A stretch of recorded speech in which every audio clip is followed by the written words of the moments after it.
Hello guys, so we're going to take a look at the Gibbs free energy example showing in the lecture notes. Here's the example.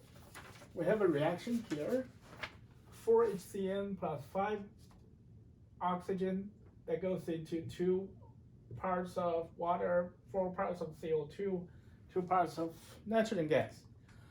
We wanted to determine whether or not this reaction can go forward spontaneously, which means we need to calculate the overall delta G, the change of Gibbs free energy for this reaction. And as we know from the lecture notes, the equation to use is the total change of Gibbs free energy equals to the change of the Gibbs free energy of the product minus the change of Gibbs free energy of the reactants put together. Therefore, we need to determine what are those changes. So if we list the products that we have, 2 parts of water, 4 parts of CO2, and 2 parts of nitrogen gas, here in the parentheses, we have a letter L stands for liquid, and G stands for gas, because the change in Gibbs free energy for liquid and for gas will be different depending on the phase that the materials are in. So going to the table that we have in our lectures, you will see that for 2 parts of water, the total change of Gibbs free energy for one part, for one part, I think, let me go double check here. The water in the table. Okay, so this value is for 2 parts of water. It's minus 474.4 kilojoule per mole. Same for CO2, that's negative 1577.6, and for nitrogen gas, it's 0. And those will give us the total Gibbs free energy change for the products. So we add them up for the product of this here. This is wrong. This should be the product. This should be the.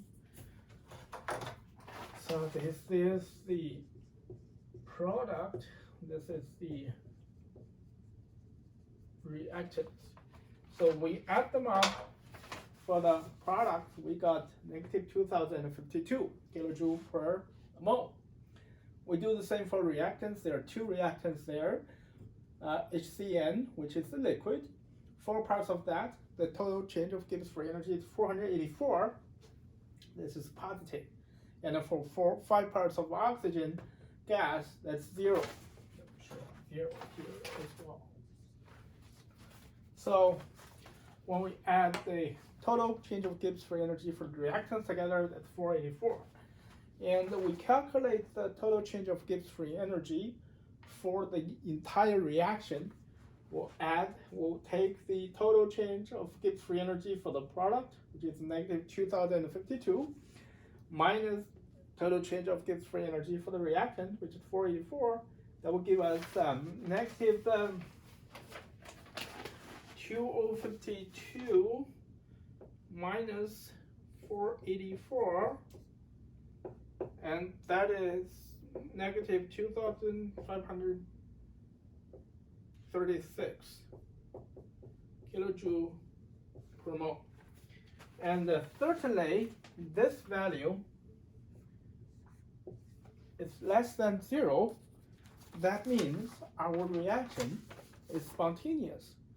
So this is how that we can determine whether or not a reaction is spontaneous.